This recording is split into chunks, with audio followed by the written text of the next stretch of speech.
Sebuah rumah hakim di Medan, Sumatera Utara terbakar pada siang hari.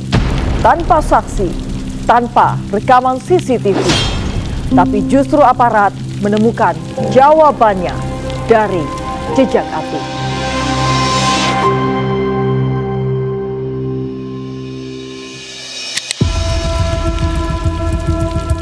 Rumah Hakim Kamozaro Waruwu terbakar sebagian, tepat di kamar utama.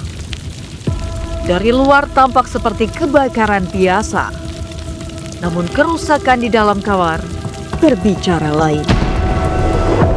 Tim Lab 4 menemukan pecahan lantai yang menghitam dan ubin yang meledak karena suhu ekstrim.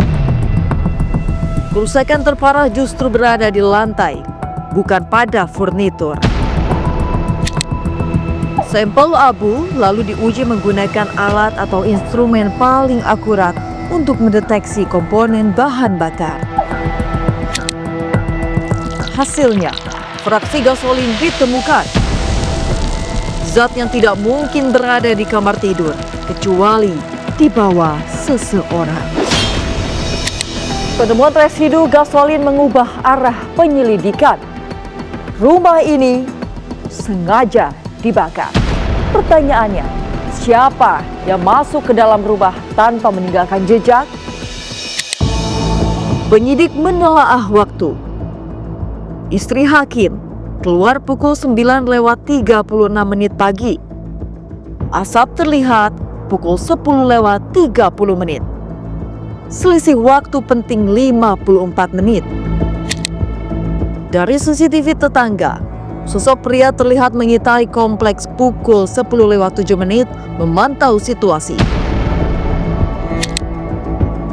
Polisi mengenalnya, Fahrul Aziz Siregar, mantan sopir pribadi keluarga hakim.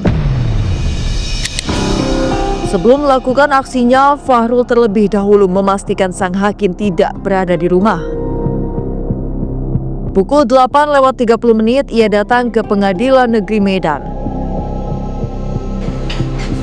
Memesan kopi di kantin, lalu bertanya kepada satpam tentang keberadaan Hakim Kamozaro. Setelah memastikan korban sedang bertugas di pengadilan, Fahrul lalu bergerak menuju rumah pribadi sang hakim. Ia menunggu hingga istri hakim keluar rumah pada pukul 9:36, memastikan rumah benar-benar kosong sebelum masuk. Tepat pukul 10:17, Fahrul terekam memasuki kompleks. 3 menit kemudian, api mulai berkobar. Dari pukul 10:17 hingga pukul 10:32, 15 menit krusial. Itulah jeda saat pembakaran terjadi. Fahrul tahu celah rumah. Kunci disimpan di rak sepatu. Ia mengambilnya dan masuk tanpa memaksa pintu depan. Ia lalu mencongkel pintu kamar menggunakan obeng yang sudah dipersiapkan. Ia membuka laci lemari istri hakim, mengambil ratusan gram emas. Setelah mencuri, ia membakar tisu, meletakkannya di 4 titik, dan menyiram bensin untuk mempercepat sebaran api. Pukul 10:32, Fahrul keluar dari kompleks. Di saat bersamaan, api mulai merambat di kamar utama. Tak hanya pergi begitu saja, aksi Fahrul ternyata diawasi rekannya. Hamonangan Simamora, tersangka kedua, berada di sekitar lokasi memantau kondisi rumah setelah api mulai membesar, memastikan situasi aman bagi Fahrul. Lab 4 menemukan residu gasolin di celana yang digunakan Fahrul hari itu.